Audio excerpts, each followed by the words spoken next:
Hi guys, it's Tom Shu here, and today I'm going to show you guys how to make a nice diffused look inside Photoshop.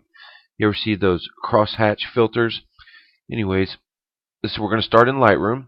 We're going to export the photo into Photoshop. That's Control E or Command E on a Mac.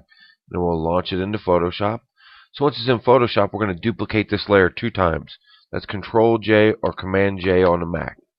So, okay, we'll start with our top layer, and you're going to go Filter, Blur, Motion Blur, okay, and you see it kind of gives kind of this blur at an angle. If it's at 0, you know it's going to look like this. We're going to set it at 45 degrees. Let's back that off. 45, and it's going to give us this angled blur, like a diagonal line here. Alright, so I'm just going to hide that layer for now, and we're going to go back in, and we're going to go Filter, Blur, Motion Blur, and instead of 45 degrees we want to do a complete opposite, and we're going to put a minus 45 degrees, and set your distance to somewhere around 800 to 1000. I got it around 900. Okay, so it's going to create the blur in the other direction.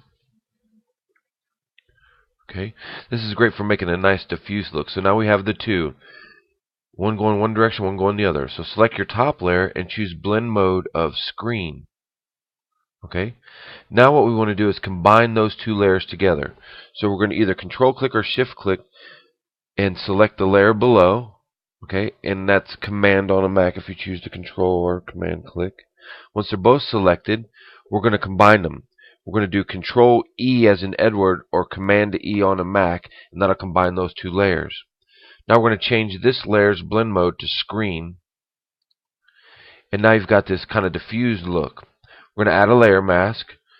With your paintbrush selected, hit the B key, and we're going to set our opacity somewhere around, 45, 50%, somewhere in that area. Click on your layer mask, and we're going to paint. So with a soft edge brush,